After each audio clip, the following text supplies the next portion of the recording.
Superior de Xustiza de Galicia, moitos por motivos medioambientais. Esa é evidencia. Por qué? Porque temos un... Réplica, señoría. É unha mentira como unha casa. Nunca se preocuparon por los galegos que estaban en Venezuela ou en Cuba. Na vida, a través de familiares, el mesmo. Ou ben, temos coñecemento, o caso, ou este en Venezuela. Señoría, este en coñecemento de algún galego que esté pasando apuros ou que haya os compatriotas galegos e galegas e lle preste todos os servicios. Pero tamén, e home, nas últimas décadas houve moitísimos galegos que foron agredidos en moitos países, que lles expropiaron desfeitos. É imposible desligar a violenta e racista actuación do AIS da política.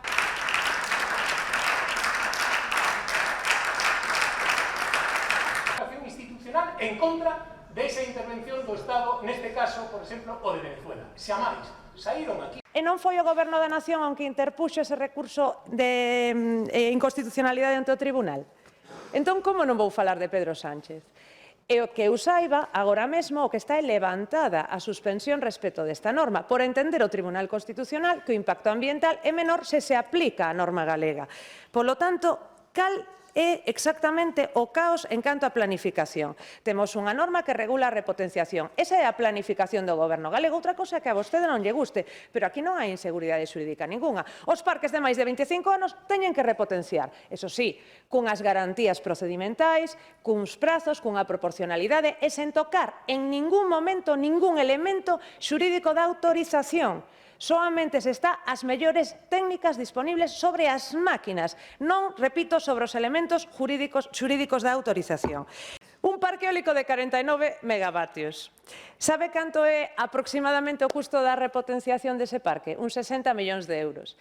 Sabe canto é aproximadamente a facturación que vai ter ese parque que ten moi pouco gasto operativo ordinario na súa vida útil? Uns 200 millóns de euros. Pero Pedro Sánchez e o Partido Socialista de Galicia entende que fai ben, entende que non son suficientes esos 140 millóns de euros que vai gañar a eléctrica, senón que temos que subvencionar e utilizar fondos Next Generation para as eléctricas. Sabe por que se empregaron esos fondos Next Generation? Porque o Goberno da Nación xa sabía que se ian repotenciar. E tendo en conta a baixísima execución que ten de fondos Next Generation, que mellor maneira que repartilo ás eléctricas, telas contentas, porque o que teñen vostedes no Goberno de Madrid é un medo atroz a todas as promotoras eléctricas. É clarísimo, non se atreven a enfrentarse a elas. Que se acaba de dicir que o parque eólico de Mondego está por riba do valor de mercado. Despois dunha due diligence de prácticamente un ano, examinándose por todas partes a valoración do parque, pero vostede aí sentada nos caños xa sabe o valor do parque.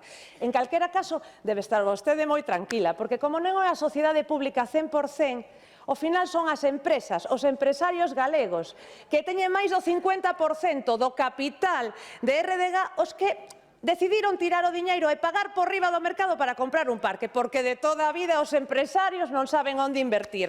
Entón lanzáronse á piscina e decidiron pagar 70 millóns de euros porque non valía. E o canon eólico, dígolle o que lle dixemos a Ana Pontón outro día, repase a lei de medidas que non entenderon ben, O canon eólico vaise modificar inmediatamente cando estea a repotenciación en marcha por altura, non por número de aerogeneradores. Lea que non a leu ou non a entendeu, señora Iglesias.